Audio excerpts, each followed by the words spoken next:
Fala pessoal, boa tarde, como é que vocês estão? Vamos começar mais um panorama de oportunidades. Hoje eu estou aqui na unidade da República, né? Daqui a pouquinho o Cassiano vai estar com a gente, para a gente dar as dicas que nós precisamos de contabilidade, especialmente aí para a PRF, mas você sabe, né? Contabilidade cai em muitos concursos na área fiscal, cai inclusive de nível médio, no caso aí do TCM, e quem tiver interesse, né, vai conseguir pegar muita dica aí com ele. Vamos começar com nossa relação de concursos em aberto. Hoje temos 10.033 vagas em São Paulo, né? A gente vai falar sobre essa série de notícias aí, né, que quem está acompanhando pela internet está vendo, que é assim, pedidos serão enviados até 31 de maio. Pedidos de novos concursos serão enviados para o Ministério da Economia até 31 de maio. Eu vou explicar o porquê que isso acontece, tá bom? Vamos começar primeiro falando dos concursos em aberto. Então, como sempre, eu vou fazer uma explanação um pouquinho mais aprofundada aí dos concursos de São Paulo, porém, né, vou falar dos concursos de outros estados e vou falar aí da expectativa de concursos nos próximos meses, nas próximas semanas. Vamos lá.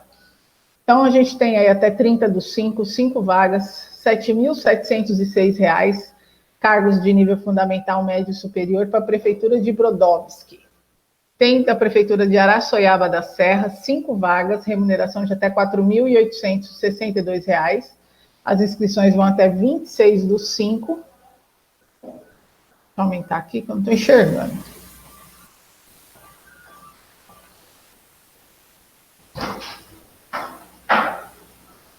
Aí, 26/5, tá? E é para quem tem nível médio e nível superior. Temos também o concurso da Prefeitura de Catiguá, em São Paulo, 15 vagas, R$ 1.396, e temos vagas aí para quem tem nível fundamental, médio e superior. Prefeitura de Ponta Linda, até 23/5, tá? Uma vaga, R$ 2.819 para quem tem nível superior. São Paulo, vamos lá. Prefeitura de São José de Iracema, inscrição até 23/5 também, 13 vagas, R$ 2.350. As vagas são para quem tem nível fundamental, médio e técnico, tá? Prefeitura de Álvares Florence, inscrições até 23/5, 12 vagas, R$ 2.925 também. Inscrições para quem tem nível fundamental, médio e superior. Concurso na CETEC lá de Campinas, inscrições até 20/5, acaba essa semana, 32 vagas, R$ 8.286 para quem tem nível fundamental, médio e superior. Prefeitura Municipal de Natividade da Serra, inscrições até depois de amanhã, lá, 19/5, 25 vagas. Normalmente, quando tem uma remuneração assim por hora, é que normalmente é concurso na área de educação, tá bom? Prefeitura de Santana de Parnaíba, inscrições até hoje, são 9 vagas, R$ 12.378. Tem cargos de nível médio, técnico e superior. Esse da Prefeitura de Osasco, 433 vagas, R$ 1.373, para quem tem nível fundamental e médio. E esse concurso da Previdência, né? Previdência Social dos Servidores do Guarujá.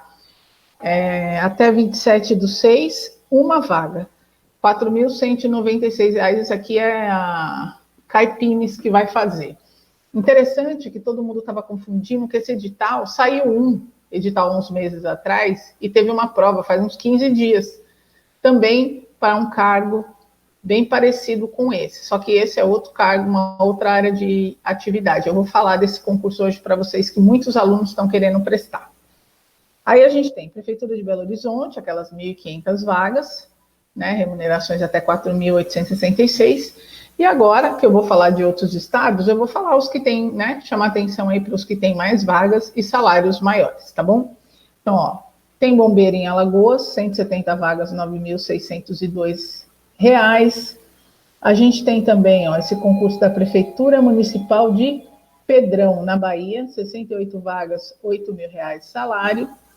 Tem esse aqui, ó, Prefeitura de Vila Pavão, 14 vagas, R$ 11.040.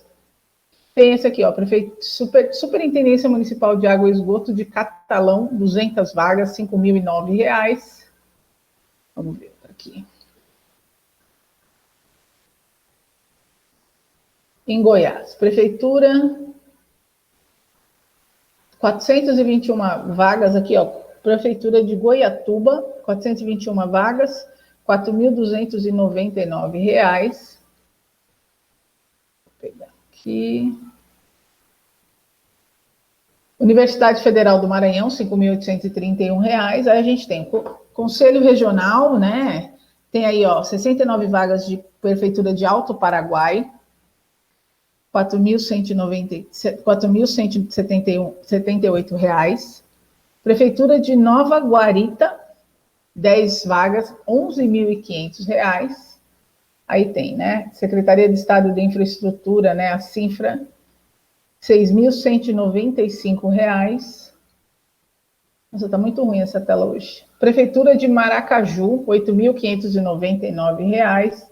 Prefeitura de Bela Vista de Minas, R$ 9.510. Né? Ó, tem um concurso aqui, ó, que legal. Minas Gerais Administração de Serviços, 3.367 vagas, né? O número de vagas bem interessante aí para a galera. Câmara Municipal de Uberlândia, como vocês sabem, eu acho o concurso de Câmara muito legal. Há umas 2 semanas atrás, o professor Fernando Marinho participou com a gente e ele falou exatamente disso, de você descartar concursos com um salário que você julga que não são interessantes, antes de ter certeza de quanto um servidor nativo está ganhando. Então, não esqueçam, tem interesse em algum desses concursos que a gente está falando aqui, entra lá no portal da transparência do órgão e verifique quanto ganha esse servidor. Vamos lá, continuar aqui. Prefeitura Municipal de Bom Despacho, né? R$ 10.113 de salário, 107 vagas. Já a Prefeitura de Breu Branco, 277 vagas, mais a remuneração, 1.278. Aí tem, né? Prefeitura de Palmeira, 17 vagas, R$ 15.586. Aí tem Prefeitura de Maripá, R$ 9.888. Aí tem Prefeitura de Arco Verde, R$ 6.000. Prefeitura Municipal de Caruaru, R$ 10.248. Prefeitura de Paulista, no Pernambuco, também, R$ 12.183. Tá? Instituto Técnico da Perícia do Rio Grande do Norte, R$ 7.440. E olha que interessante, 276 vagas. É um concurso expressivo, hein? Vamos ficar de olho aí, você que quer trabalhar com essa parte técnico-científica aí. A gente tem também, vamos aqui, a última folhinha, concurso de Prefeitura Municipal de Romelândia, tá? Em Santa Catarina, R$ 23.065. Aí tem a Prefeitura de Balneário Pissarras, R$ 7.912. Prefeitura de Navegantes, R$ 14.069. Prefeitura de Saltinho, R$ 6.937. Prefeitura de Curitibanos, R$ 18.423. Prefeitura de Brusque, R$ 15.605. Prefeitura de Guaruva, R$ 14.798. Secretaria Municipal de Saúde de Jaraguá do Sul, R$ 17.519, né? Então, são os concursos que a gente tem aí. Em São Paulo eu falei todos, e nos outros estados eu relacionei ou os que têm mais vaga ou com salários maiores. Como eu disse, eu vou mandar essa lista aí para a galera. Quem quiser também receber por outra via, é só mandar um zap para mim e a gente consegue mandar para vocês, tá bom? Bom, deixa eu falar um pouquinho dos concursos. O que é esse monte de pedido aí, Vivi? Que nem, ó, eu vou falar do CNPq, um concurso que vai ter um pedido para o Ministério da Economia com 112 vagas. Bem interessante o concurso. E por que tem que ser enviado até 30 de maio? Porque para dar tempo de entrar no orçamento para que seja realizado o concurso, tem uma data limite, Então, é disso que a gente está falando. Agora, por exemplo, o concurso da Receita Federal já teve movimentações no pedido que foi feito. Então, a gente vai falar um pouquinho, né, em relação a esses concursos. Então, o primeiro que eu vou falar hoje é um concurso muito interessante do Conselho Nacional de Desenvolvimento Científico e Tecnológico, a CNPq, tá? O CNPq.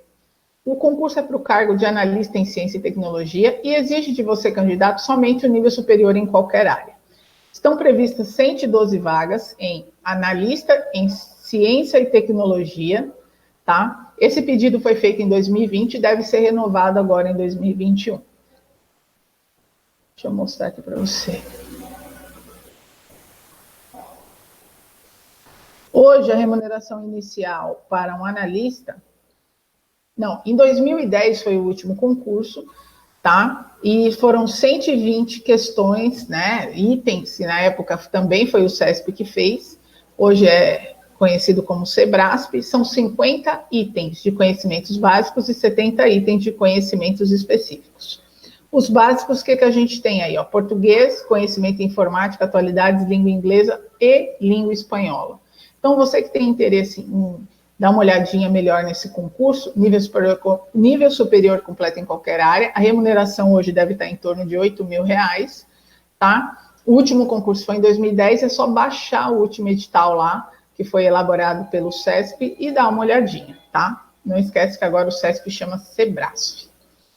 Bom, saiu aí uma notícia que o Senado criou a carreira de policial ferroviário federal, tá?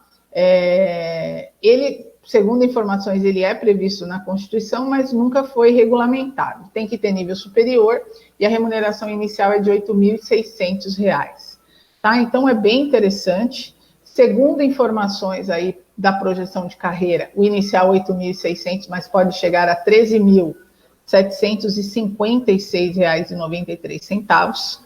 O candidato tem uma série de benefícios e também tem uma série de requisitos do concurso. Esse cargo é para quem possui um nível superior.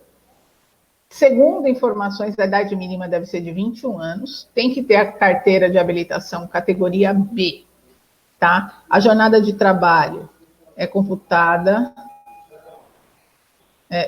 por meio de escala, tá? E o que tem de direito, né, de benefício? Adicional pelo serviço de atividade insalubre, perigosas e penosas, tem adicional noturno, adicional de prestação de serviço extraordinário, hora extra, gratificação natalina, adicional de férias, abono de permanência, indenização de escala especial ou extra, extraordinária, retribuição de formação profissional, ou seja, cada nível, vamos supor, o requisito é que você tenha nível superior. Porém, se você tiver uma pós-graduação, provavelmente tem gratificação, como tem no TJ, tá bom?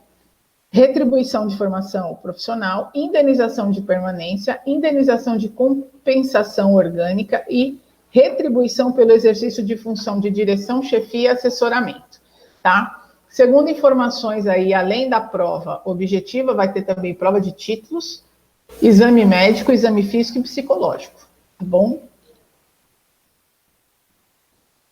Então, não pode ficar de fora. É considerado uma atividade administrativa, tá bom? Bom, agora eu vou falar da Receita Federal. Segundo informações, o pedido de 699 vagas, que a gente já vem falando há algumas semanas, tem algumas movimentações. Ou seja, o pedido de autorização tem, né, tá tomando um ritmo aí dentro do órgão. Então, o que a gente tem? Nessas 699 vagas, a gente tem 230 previstas para auditor fiscal e tem 469 para analista. Lembrando que as duas vagas, né, os dois cargos exigem do candidato somente o nível superior completo em qualquer área. E a remuneração pode chegar a R$ 21.487,09. O último concurso de analista foi em 2012, o último foi em 2014 para o auditor. Então, se você tem interesse em se preparar para esse concurso, tem que começar logo. Baixa lá o edital, baixa as provas anteriores, tá? E começa a sua preparação. Deixa eu ver aqui. O Zeca está perguntando um negócio. Zeca, eu já leio para você, tá bom? Bom, esse salário que eu falei de R$ 21.487, ele é para o cargo de auditor, tá? O cargo de analista, a remuneração pode chegar a 12.140, a remuneração inicial, né? R$ 12.142,39. Todo mundo vem questionando que o número de vagas que seriam autorizadas para a Receita deveria ser bem maior. Porém, a gente sabe que tem um problema aí, não sei como é que vai ficar. Porém, o pedido inicial eram de 3.360 vagas. Por enquanto, as informações que nós temos são desses somente para auditor e analista, porque o pedido anterior, ele trazia também 1.000 vagas para assistente técnico administrativo, né, e 310 para área administrativa. Então, vamos aguardar informações desse novo concurso. Teve também um novo pedido encaminhado para 557 vagas da Polícia Federal para a área administrativa. E quando a gente fala área administrativa, a gente não fala só cargos de nível médio, a gente fala diversos cargos. Então, a gente vai ter agora, domingo, o concurso de agente, escrivão, delegado e perito, né? Por enquanto, as provas estão mantidas, 23 do ciclo. Inclusive, daqui a pouquinho, o Cassiano vai entrar dando dicas aí, fechando o nosso ciclo, né, de dicas para o concurso da PF e da PRF. Por enquanto, tudo ok, tá, gente? Tudo mantido, prova domingo. Porém, além desse concurso, né, como eu falei, de agente, escrivão, delegado e perito, nós temos aí um novo pedido para 557 vagas administrativas. E quais são elas? Eu vou ler para você. 21 vagas de administrador, 8 de arquivista, 10 de assistente social, 1 de bibliotecário, 9 de contador, 3 de economista, 3 de enfermeiro, 1 de engenheiro, 4 de estatístico, 1 de farmacêutico, 65 de médico, 1 de nutricionista, 11 de odontólogo, 5 de psicólogo, 13 de técnica em assuntos educacionais e 3 em comunicação social. As demais vagas seriam 404 aí para quem possui o nível médio, tá bom? E as demais, como eu falei, o de nível médio é de agente administrativo e esses cargos de nível superior, né, seriam nessas carreiras, tá bom? Então, quem quiser, provavelmente, tá, gente? Isso é muito...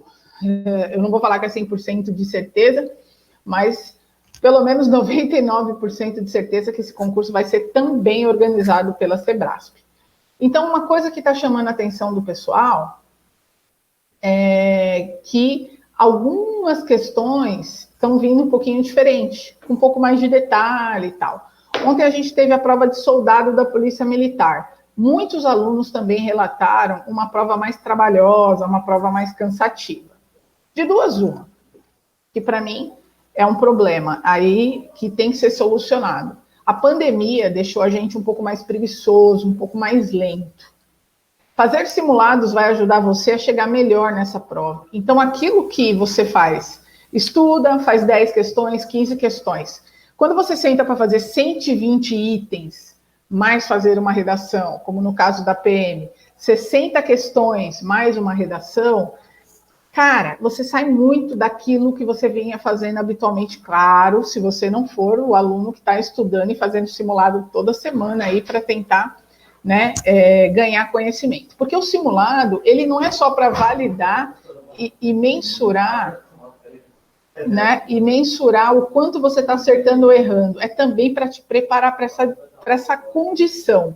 Então, por exemplo, quanto tempo você leva para passar 120 bolinhas no gabarito? Né? Quando eu falo passar o gabarito, não, é fácil, passar gabarito é fácil, não, gente. Depois de 4 horas de prova, meia hora passando o gabarito, você tem que treinar. Você tem que treinar, ficar sentado 4 horas e meia.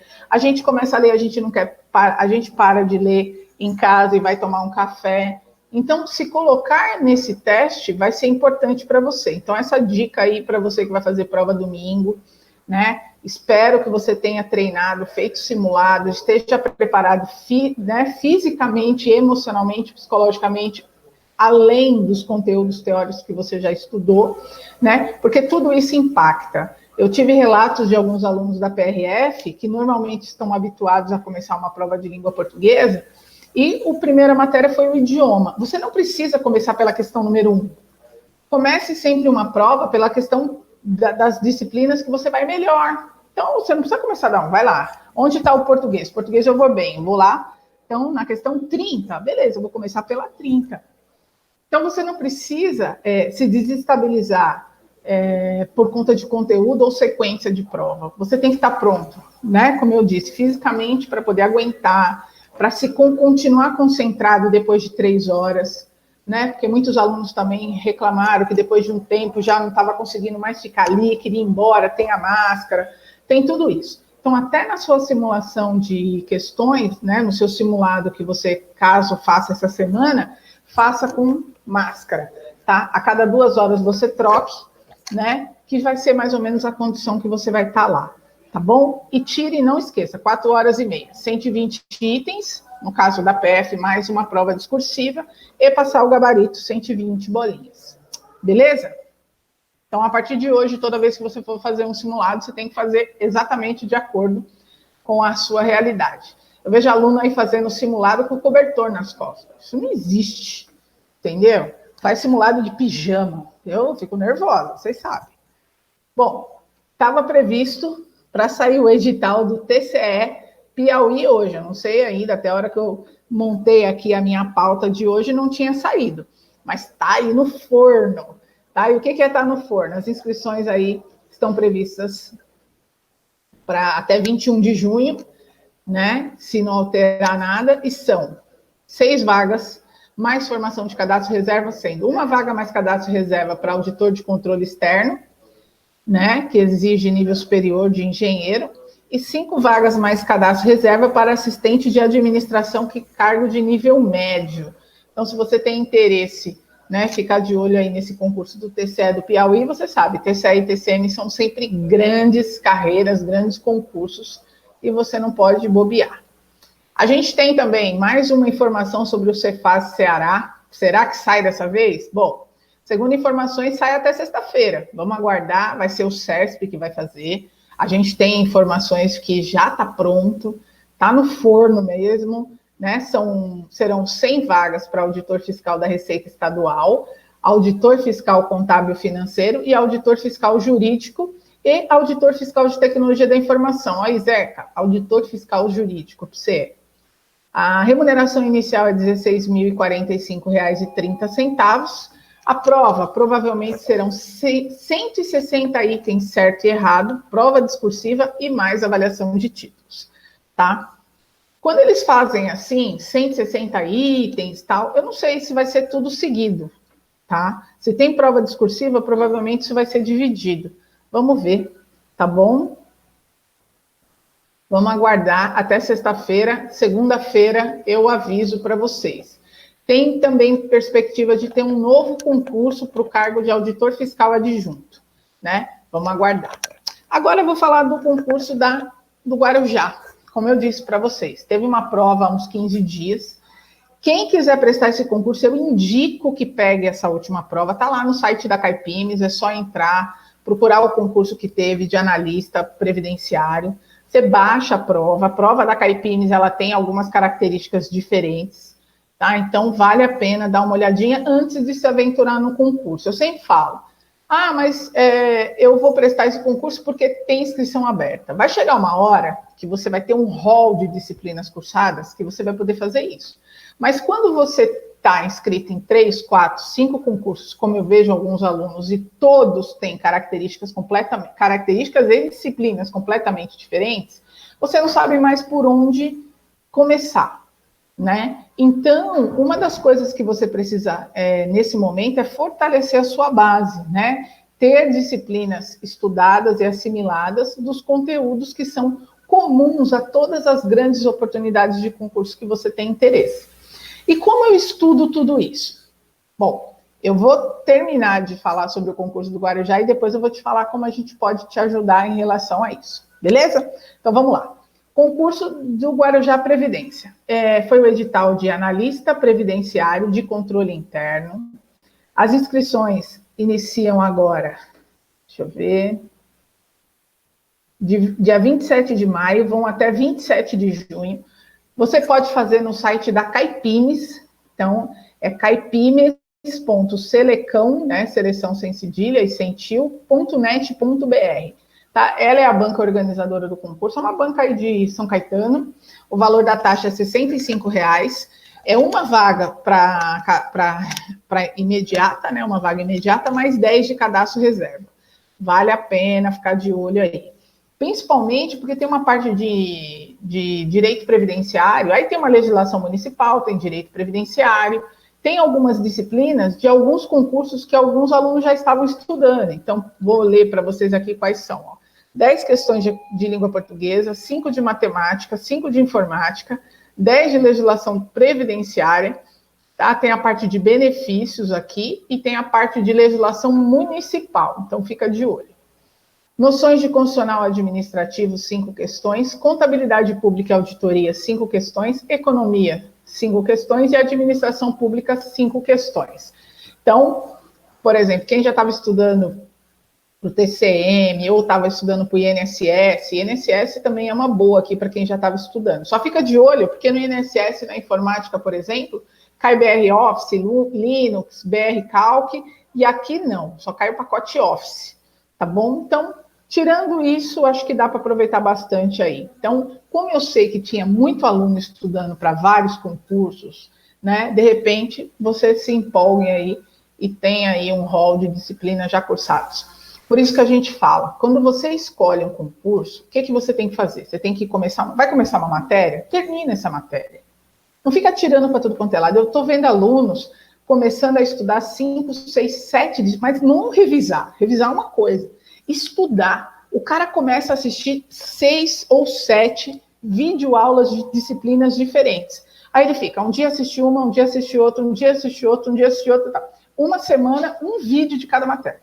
Daqui uma semana, mais um vídeo daquela matéria. Se ele não faz um processo de revisão, semana que vem ele nem lembra o que aconteceu. Então, às vezes, você tem formas de fazer menos disciplina, dar um ritmo maior e finalizar mais rapidamente um bloco, que vai ser estratégico para você poder prestar outros concursos. E como que você faz isso? Bom, a gente vai ter... Bom, nessas últimas semanas, o que a gente fez? A gente focou prova da PF e da PRF, fomos fazendo dicas, né? Participou o professor Fernando, o professor Luiz Santos, a professora Tati, né? Participou o... Quem mais? O Cassiano vai participar hoje. Então, a gente pegou algumas disciplinas mais estratégicas e trouxe para vocês algumas dicas. E eu prometi que depois que terminasse essa sequência de panoramas com dicas de concurso, né, nós teríamos uma sequência para ajudar você a organizar a sua rotina de estudos. Então, na live do panorama da semana que vem, nós vamos falar de como você pode montar um plano de estudos focado nos concursos que você tem interesse. E ninguém monta um plano de estudos se não avaliar alguns critérios. Então, a gente vai iniciar, né, essa nossa orientação aí, falando no panorama de como montar um plano de estudos, com análise de editais. Quais são os pontos que cada edital, que você tem que avaliar no edital para poder ser mais efetivo aí no seu planejamento de estudos. Na outra semana, que vai ser dia 31, nós vamos falar de como estudar por questões, tá bom? Vou ensinar vocês a utilizar as questões para poder melhorar e complementar o seu material de estudos. Tá bom? Porque esse é o maior problema. Você até entende o que o professor fala, só que quando você vai responder uma questão, falta um pedaço. Então, como que eu vou trazer essa teoria, que às vezes eu não entendi direito, por isso que eu errei a questão, e transformar ela num complemento ao meu material que eu fui escrevendo, ou na aula, ou na videoaula, X. Tá bom? Na outra semana, dia 7/6, a gente vai falar sobre algumas dicas como você pode montar resumos e mapas mentais, tá bom? E dia 14/6, como manter a motivação nos estudos em época de pandemia. Pessoal, todos esses temas a gente já falou. Só que é engraçado, né? Parece que a gente tem que ficar resgatando algumas coisas. A motivação, eu estou percebendo que é algo que se a gente não estiver falando o tempo todo, porque são momentos diferentes da pandemia. Quando eu fiz essa live o ano passado, eu falei de uma situação. Hoje a gente está em outra. Hoje a gente está exatamente nesse ponto, como eu te falei da prova da PRF e da PM, onde eu deixei de fazer algumas coisas durante o tempo, e hoje, com o retorno de provas, né, de concurso, eu estou tendo outros problemas que o que eu fiz nesses últimos tempos está impactando negativamente. Então, como trabalhar todos esses temas, como resolver esses problemas para você chegar mais forte na sua prova de concurso. Então, essa é a ideia, tá bom? Então, não esqueçam, a partir do dia 24/5, a gente toda segunda-feira com um tema novo aí para vocês, tá? Deixa eu pegar aqui. Algumas pessoas perguntaram algumas coisas, deixa eu ler. Nossa, esse zoom aqui me deixa... Eu já não sou muito boa em algumas coisas. Isso aqui me deixa meio confusa. Sou loira, né, gente? Eu não consigo fazer duas coisas ao mesmo tempo. Mexer nesse zoom e falar. Vamos lá. O Zeca perguntou alguma coisa. Bom, vamos lá. Zeca, boa tarde. Renato, oi, boa tarde, Renato. Boa tarde, Zeca. Então, Zeca, o seguinte... O que aconteceu? Ó, o Zeca está falando assim, professora, o MPF pediu o adiamento da prova da PRF? O seguinte, a prova da PRF já foi aplicada. O que está acontecendo, segundo informações que eu li hoje na internet, é que estão pedindo o cancelamento do concurso. Por quê? Esse concurso tinha inglês ou espanhol como idioma, e alguns alunos relataram que fizeram a inscrição para um determinado idioma, e quando veio o caderno de prova, veio outro idioma. Então, esse tipo de erro da banca seria, sim, passível de cancelamento do concurso. Porque não é assim. Caiu direito administrativo, o cara fez uma questão ou um item fora do edital. Fora do edital, a gente pede anulação do tema, do item, acabou. Agora, quando o cara comete um erro desse, que é, eu solicitei que a minha prova fosse de espanhol e eles me disponibilizam uma prova em inglês, foi um erro muito grave da banca, seria aí caso de cancelamento do concurso, sim. Porém, foi isso que aconteceu até onde eu vi. E outras coisas, porque era pandemia, que não era para ter, que não sei o que, não sei o que, não sei o que. Bom, em relação à PF, foi também solicitado o adiamento da prova da PF. Foi entrar, né, fizeram um pedido para suspenderem essa prova do domingo, para ser remarcado posteriormente, mas não temos nenhuma informação ainda, tá bom? Vamos aguardar aí, eu vou avisando vocês no grupo. Marcilene mandando boa tarde. Não tá me vendo, Marcilene? Coitada. Faz tempo que ela escreveu isso aqui. Marco Antônio também participou, exatamente. Então, vamos lá. Cassiano, você vai querer usar aqui? Então, tá bom. Pessoal, o Cassiano vai utilizar aqui com vocês, eu vou até abrir já, vou deixar o arquivo dele aqui. Vou colocar minha máscara para o nosso colega entrar, tá bom? E no final eu volto para falar com vocês mais um pouquinho. Oi, gente. Boa noite. Tudo bem? Bom, para quem não me conhece, né, deixa eu me apresentar rapidinho aqui. Meu nome é Cassiano, eu sou professor de contabilidade, de auditoria aqui da Central. Sou auditor fiscal do município de São Paulo desde 2014, sou ex-aluno da Central de Concursos, me preparei aqui, né, comecei o meu preparo aqui para concursos na Central, e desde ali da minha aprovação, eu tento ajudar os alunos nessas matérias, né, contabilidade e auditoria, sendo que contabilidade, de longe, assim, é uma das matérias mais temidas pelo pessoal, né, não sei por quê. Eu adoro contabilidade, para ser sincero, eu adoro contabilidade, mas reconheço que não é trivial, né, não é uma matéria que a gente debata e fale sobre todos os dias, com a família, com os amigos. E aí, a professora Vivi me convidou, né, muito gentilmente, assim, para dar umas dicas aqui para vocês, nesse panorama de hoje, em relação à prova que já está agora, né, praticamente daqui a pouco, que é a prova da PF. Então, eu trouxe algumas dicas que eu gostaria de receber se eu fosse fazer a prova nesse final de semana. Tá? E aí, aqui eu preciso ser um pouco, ser sincero com você, né? Eu estou partindo do princípio que você já estudou a matéria, né? Agora, nessa reta final, uma semana para a prova, é o momento da gente fazer alguns ajustes, já visando a prova. Professor, eu vou começar a estudar contabilidade agora, né? Boa sorte, mas essas dicas que eu vou dar agora talvez não façam muito sentido para você, se você não tem não tá com a matéria, né? Já estudou a matéria, já dá uma revisada, tá bom? Porque assim, ó, a banca que vai organizar essa prova, né, a prova da PF, ela é uma banca, digamos assim, uma banca peculiar, né? Diferentemente de outras bancas, né, que talvez não tenham essa veia mais maldosa, entre aspas, a Sebrasp, CESP, ela é uma banca que beira a maldade, assim, no meu ponto de vista, e de uma maneira, não, tô brincando, né, não vai levar o pé da letra. Porque, assim, eu acho que a prova do Sebrasp, CESP, ela é uma prova que, além de você ter a necessidade de manjar bem da matéria, né, conhecer bem, ter estudado, ter respondido questões da banca, você precisa ter uma malemolência maior, assim, na hora da resolução da prova, né? E eu falo isso não por achismos, né? Durante toda a minha preparação para concursos, eu prestei algumas provas CESP e senti isso na pele, e também vivenciei algumas situações muito traumatizantes, digamos assim, com alguns colegas que por algum motivo nós nos encontramos aí durante a minha preparação. Não sei se você conhece a unidade da Central aqui na República,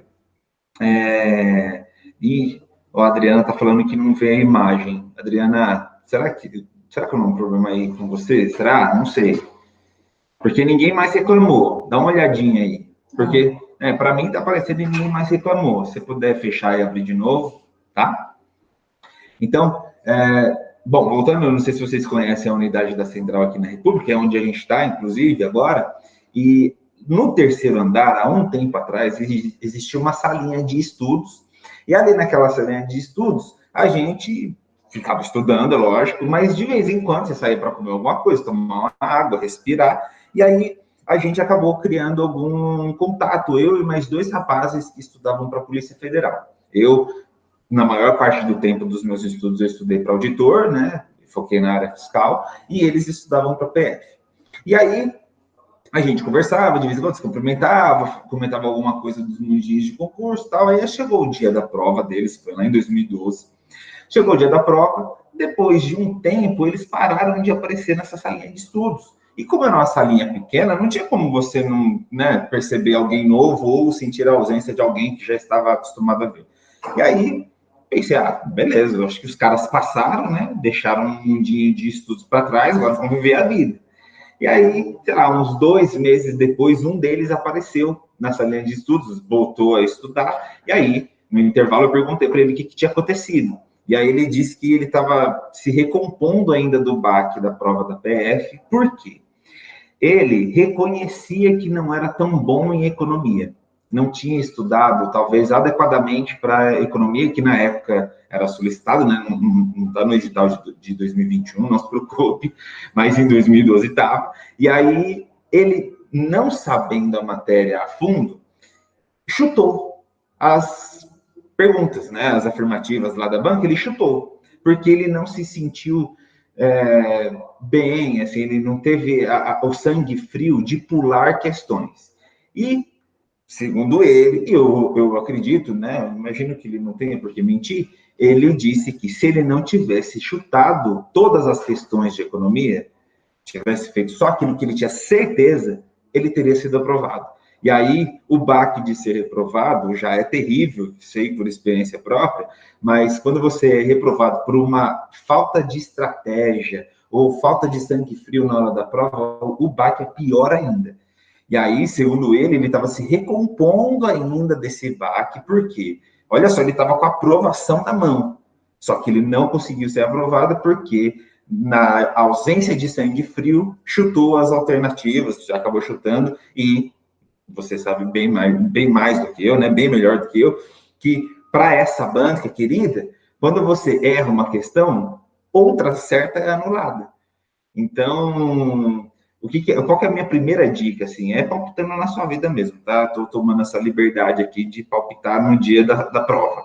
Se você não sabe com certeza absoluta, se você não tem aquela segurança, a questão é muito dúbia, e é a banca que organiza esse nosso concurso, de fato, em alguns momentos ela é dúbia mesmo, tenha o sangue frio de pular, deixar em branco. O que é dificílimo, né? Porque a gente, durante toda a nossa vida e de estudos, a gente é levado a nunca deixar em branco, tentar. Só que para essa banca não tem isso de tentar. Se você não sabe, deixa em branco.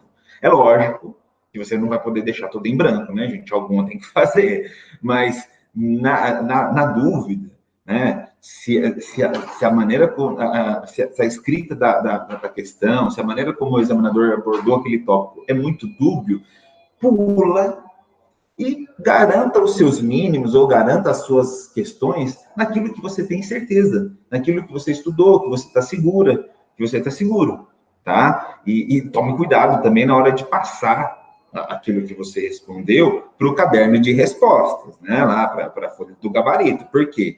Vamos imaginar que você tenha feito a questão 1, 2, 3, pulou a 4, fez a 5, 6, 7, 8. Na hora de passar para o gabarito, para a folha de respostas, coloque a 1 na 1, a 2 na 2, a 3 na 3, a 4 que você pula também, 5, 6, porque eu vi isso lá no Pará, quando eu fui fazer prova de auditor no Pará, em 2013, uma aluna chorando, assim, copiosamente, porque ela estava super segura, segundo ela, né, que ela tinha estudado e tal, só que na hora de passar para a folha de gabarito, ela, por exemplo, não fez a 4 e na hora de colocar o gabarito, colocou a 5 como se fosse a resposta da 4.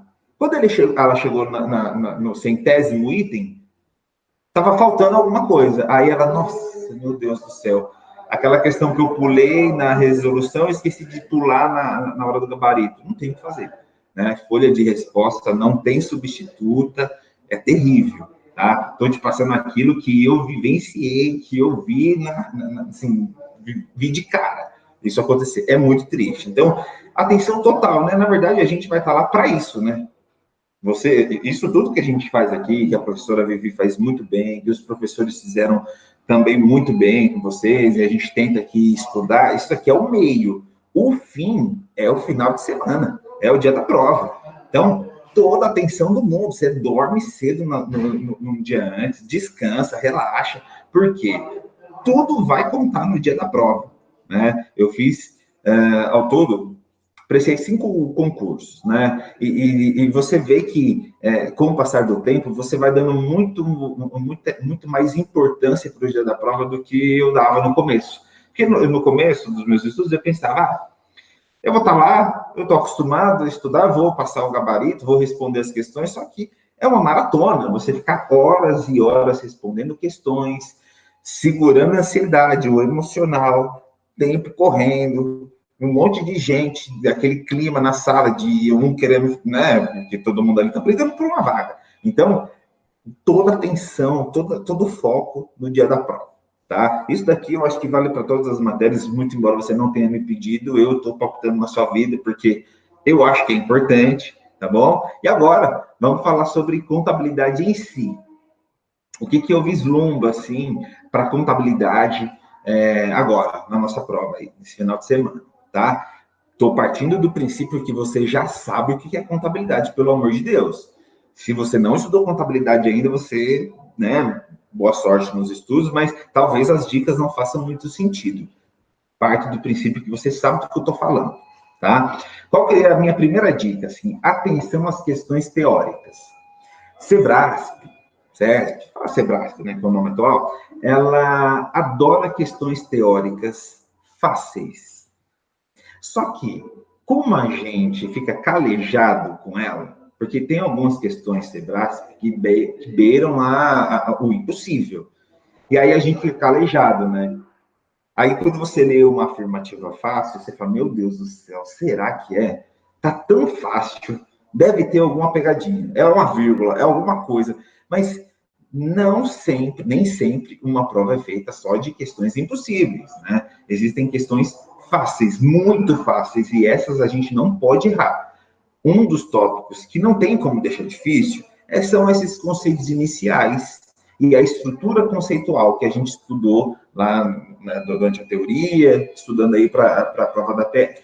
Conceitos iniciais como o que é ciência da contabilidade, que é social, que não é nada de exata, matemática, histórica, social, objeto, que é o patrimônio, objetivo, que é gerar informações, os usuários, que tem aquele lenga-lenga do primário e secundário, lembrando que os usuários primários são os fornecedores, né, aqueles que podem fornecer produtos, serviços para a entidade, os investidores, os credores. Esse pessoalzinho forma o grupo ali dos prioritários. A contabilidade existe para suprir esse pessoalzinho aí. E os secundários, que são os outros. Eu, como auditor, você, como policial federal, a gente, quando a gente se utiliza da contabilidade de uma empresa, a gente é secundário. A contabilidade não existe para suprir a gente, né? Então, a gente usa porque ela já está feita.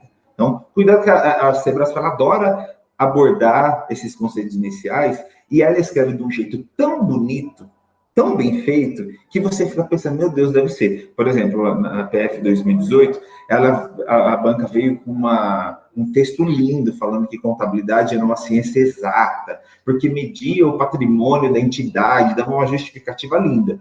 Linda, mas errada, porque contabilidade não é uma ciência exata, é uma ciência social, beleza?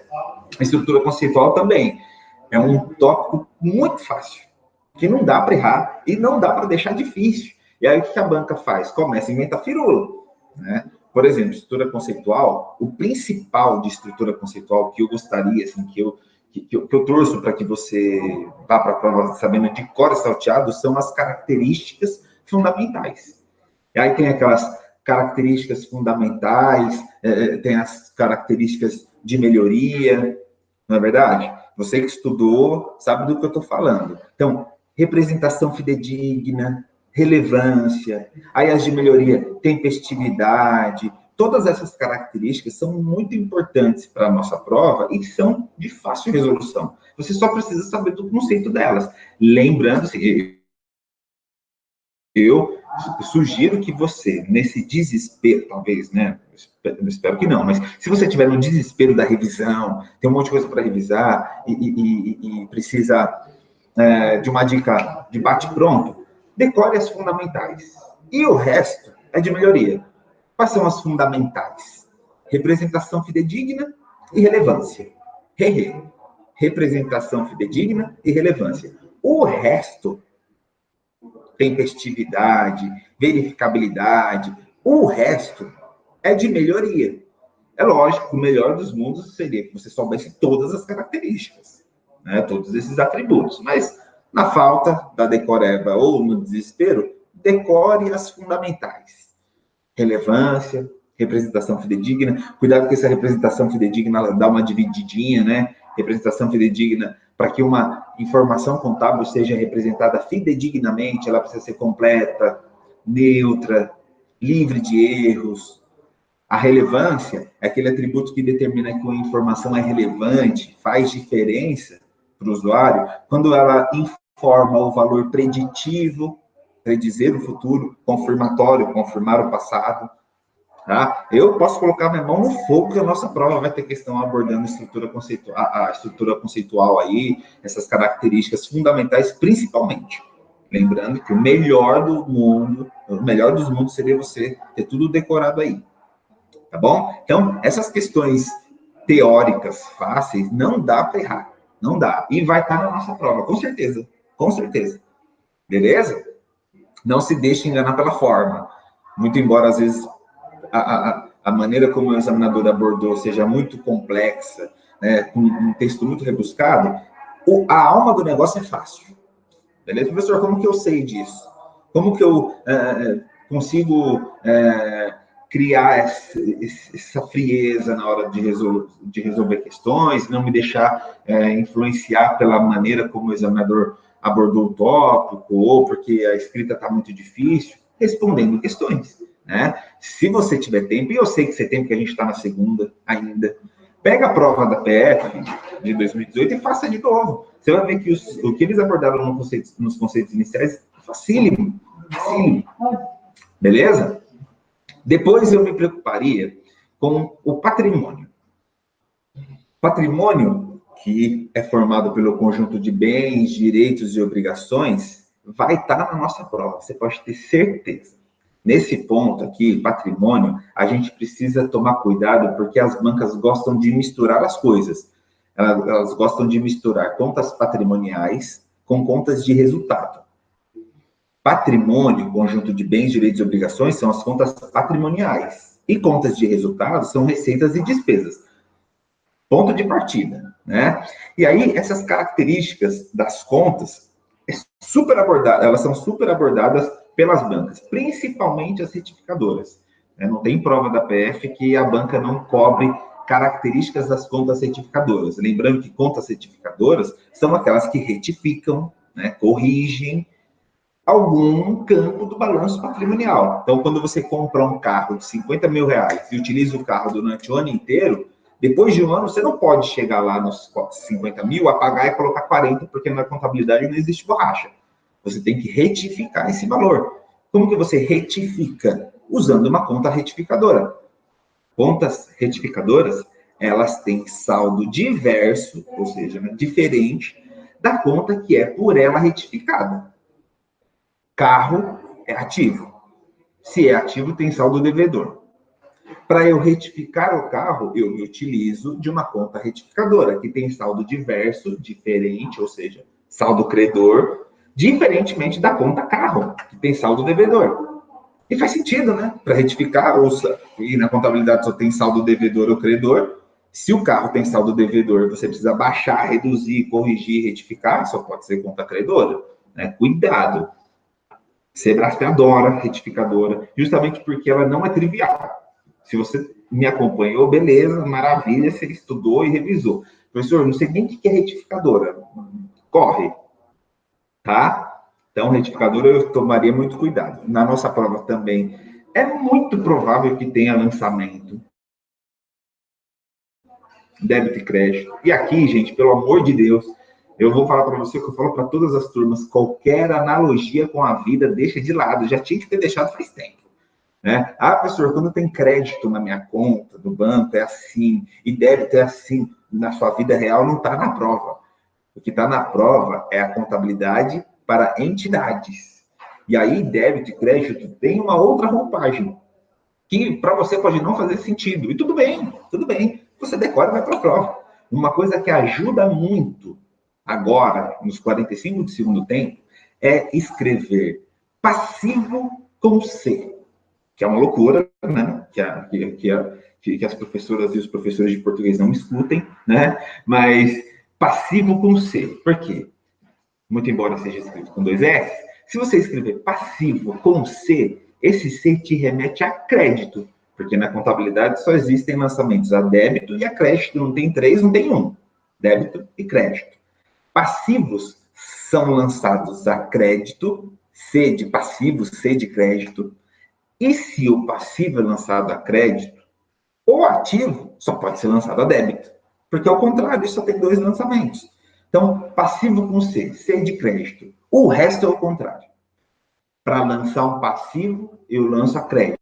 Passivo com C, C de crédito. Para eu reduzir um passivo, só pode ser débito. Porque se eu lancei um passivo a crédito, eu reduzo a débito. Nossa, professor, não faz o menor sentido para mim. Tudo bem, decora. Beleza?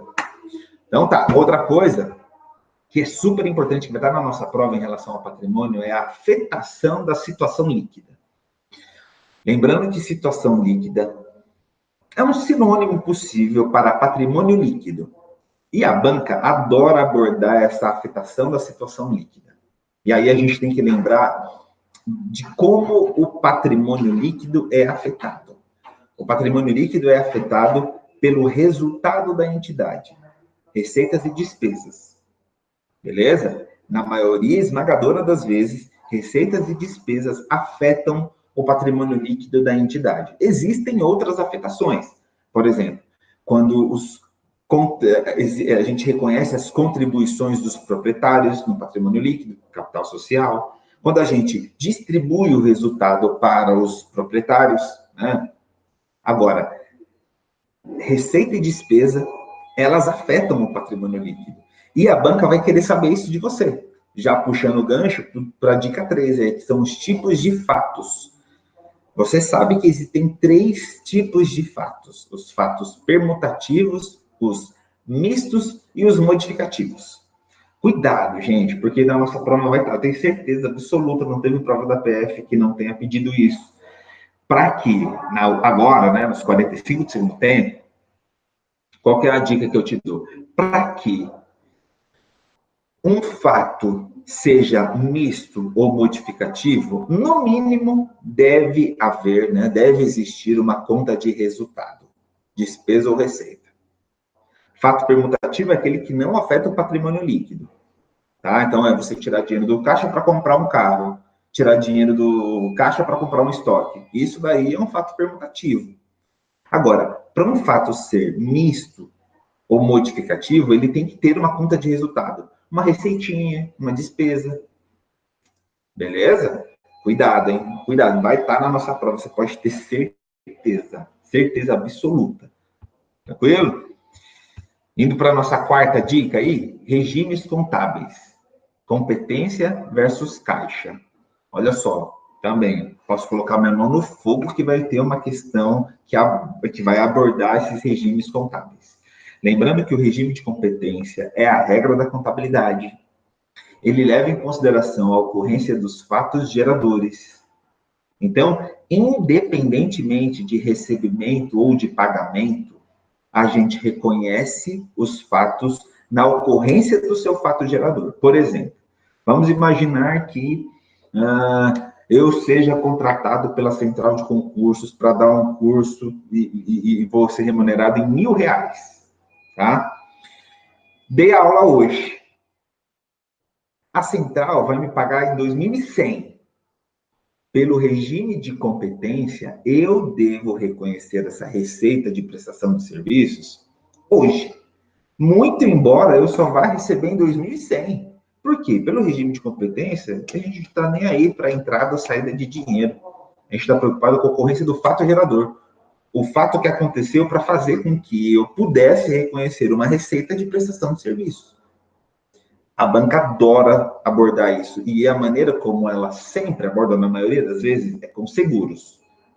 Seguros de carros, de automóveis.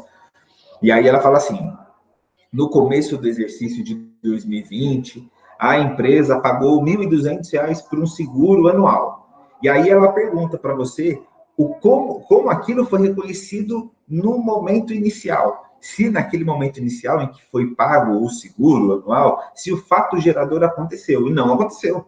Não é porque você pagou o seguro no dia 1º de janeiro de 2020 que o fato gerador do seguro aconteceu.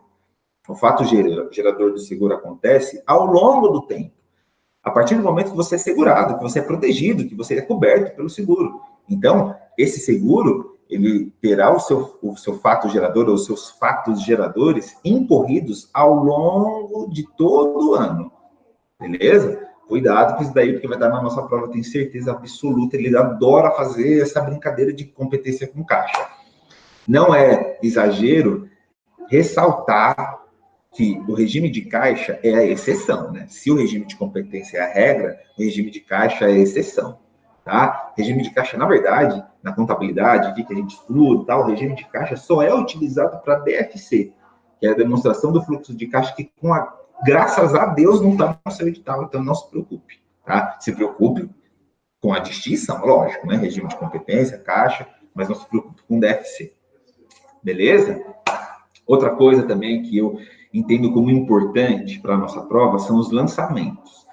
O edital traz para a gente alguns lançamentos específicos, e são vários, né? Baixa de itens, juros, depreciação. O que eu faria se eu fosse você agora? Nesse momento, eu me preocuparia com o reconhecimento de juros. Gente, quem não está vendo aí a imagem, fecha e abre de novo. Eu imagino que essa seja a solução, tá? Porque ninguém mais está reclamando, tá? Tenta aí. Beleza? Então, ó, o que eu faria agora? Me preocuparia com juros. Juros é um tema adorado, sim, pelas bancas, principalmente pela Sebrasp. Por quê? Reconhecimento de juros tem alguns detalhes importantíssimos. E o detalhe importantíssimo que eu quero te passar agora, só para refrescar sua memória, é o seguinte: os juros, despesa de juros, elas incorrem ao longo do tempo. Deixa eu te fazer uma pergunta, uma situação prática, para você não se perder lá na hora da prova. Vamos imaginar que você comprou uma casa financiada hoje. Você comprou essa casa financiada a ser paga aí durante 30 anos, com uma taxa de juros, sei lá, de 10% ao ano. Te pergunto, você vai pagar os juros vão incorrer tudo hoje, no dia que você fez a compra? Ou os juros incorrerão ao longo dos 30 anos? Respondo para você. Os juros incorrerão ao longo dos 30 anos. É só lembrar da sua vida prática. Quando você compra a casa financiada hoje, os juros não incorrem. Hoje você não está desesperado para pagar todos os juros hoje. Não. Os juros incorrem ao longo do tempo. Regime de competência. Então, a banca ela adora dizer o seguinte: ah, Karina, boa. Vou falar sobre isso daí daqui a pouquinho, tá? O que a banca pode fazer? Como ela pode cobrar da gente? Ela vai falar assim, olha, determinada entidade adquiriu mercadorias a prazo com incidência de juros. No reconhecimento inicial, a empresa deve reconhecer despesas com juros. Está errado. No momento inicial, os juros não incorreram. Os juros são despesas, né? E despesas seguem o regime de competência, que é a regra, elas serão reconhecidas, as despesas serão reconhecidas ao longo do tempo. Lembre-se disso e acerte. Tá bom? Ó, aí a Karina perguntou, depreciação linear, se eu acho que vai cair. Olha, eu não duvido de nada. Na última prova, ela pediu soma dos dígitos com linear. É uma questão que beira o impossível dentro daquilo que a gente estuda para a Polícia Federal. É um tema relativamente fácil, mas dependendo da área de atuação. Agora, se eu acho que vai cair, se a prova quiser apertar em algum tópico, pode apertar em depreciação. Tá? O que não é difícil. O problema de depreciação é decorar a fórmula, né? Que nada mais é que valor contábil menos valor residual dividido pela vida útil. Professor, dá para aprender em 1 minuto? Não dá. E vou ser bem sincero que você não dá para aprender em 1 minuto. Mas, para você que já estudou, o ideal seria decorar a fórmula e aplicar. Porque, pelo que eu vejo, a Sebrasp, né, a antiga CESP, ela não inventa nos sinônimos ou nas situações. Ela quer saber se você sabe a fórmula. Fórmula do linear é valor contábil, que é o valorzinho do bem, valor residual, que é aquele valorzinho que vai sobrar depois de toda a depreciação, dividido pela vida útil. Beleza? E aí, tendo a fórmula em mãos, só aplicar lá na hora da prova. Mas isso daí é um juízo meu, tá? Assim, mais importante que a depreciação, se você está na correria da pré-prova, se preocupe muito mais com juros do que com depreciação, tá? Ah, professor, se caiu depreciação, eu estudei, não decorei a fórmula e não estou muito seguro em relação a essa questão. Pula. É aquilo que eu falei no começo, pula. Não vá me chutar, pelo amor de Deus, que você erra e elimina uma certa. Tá? Não faça isso com você. Outra coisa que eu acho muito importante, assim, que eu entendo, né, ser muito importante, é balanço patrimonial. Os grupos, as diferenciações, as finalidades das contas. Com atenção redobradíssima com patrimônio líquido, porque é gigante, tem um monte de detalhe e a banca adora abordar isso daí. Né? Lembrando que ativo faz parte do balanço patrimonial, é separado entre circulante e não circulante, passivo exigível circulante, não circulante também, e o PL gigantesco, né? Capital social, reservas de lucro, reserva de capital, prejuízo acumulado, lembrando que não existe lucro acumulado.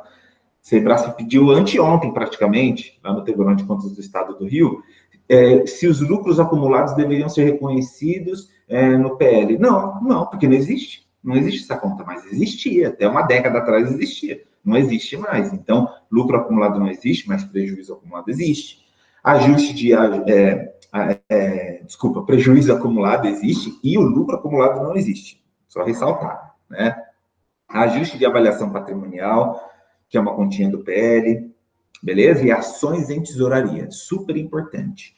Essas distinções do patrimônio líquido são super importantes e é um prato cheio para a banca, né? Dando atenção total a esse lucro acumulado que não existe, mas o que existe é o prejuízo acumulado. Tranquilo? Outra coisa que eu também gostaria de ressaltar para a gente seguir para o fim aí, DRE.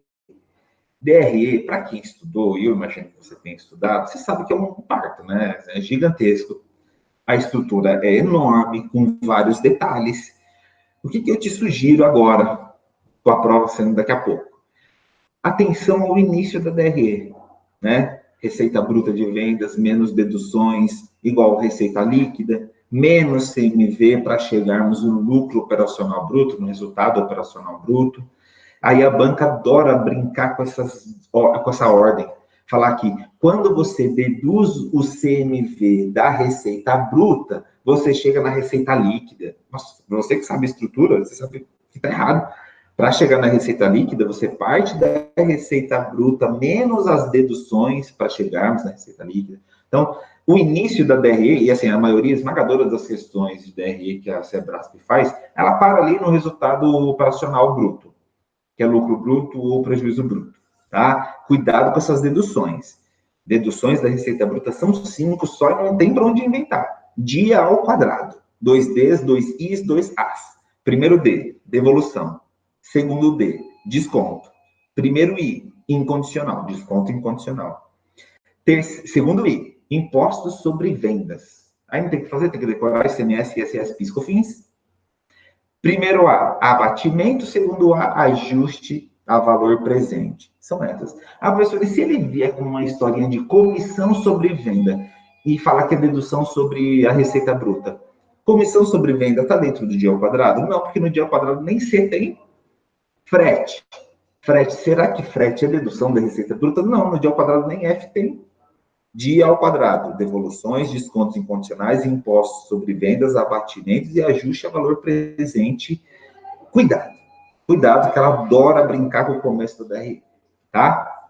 Para finalizar, balancete, muito embora eu acho importante esse tópico, né, de balancete, na última prova de 2018, a banca já abordou de uma maneira muito contundente o balancete.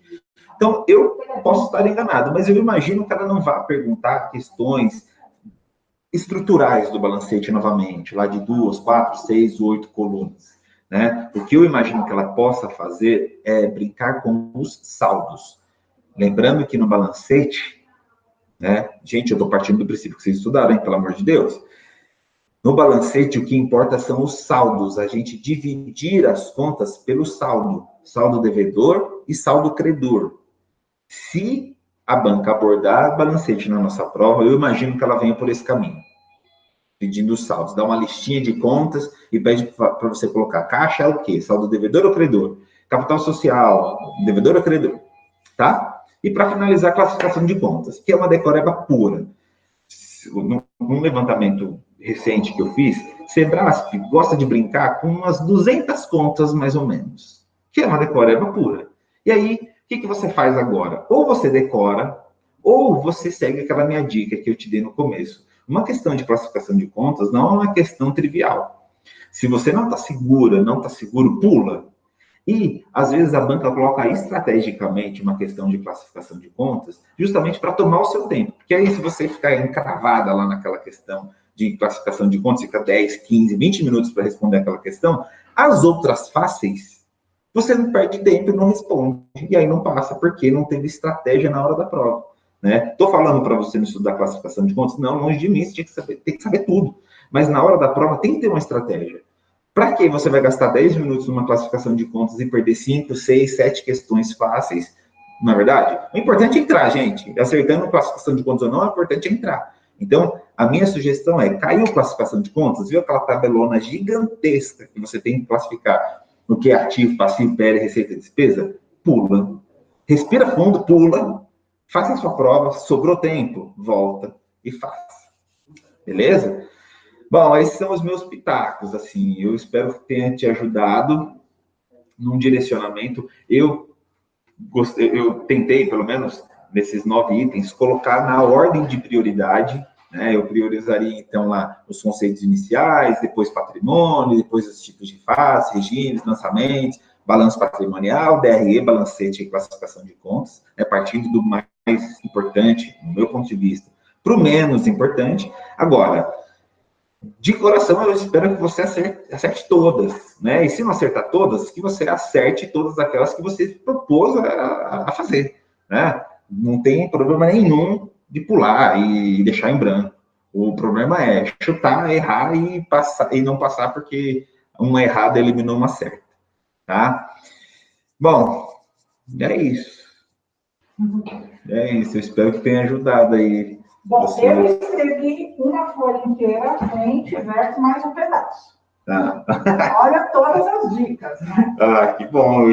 Gente, coloquei máscara aqui.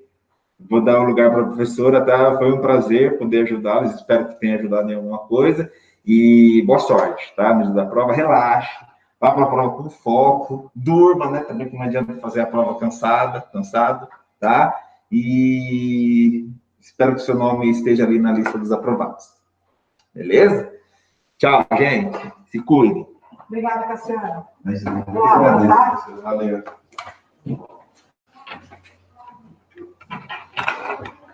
Bom, gente, voltei aqui. Cassiano foi lá e vai dar a aula dele.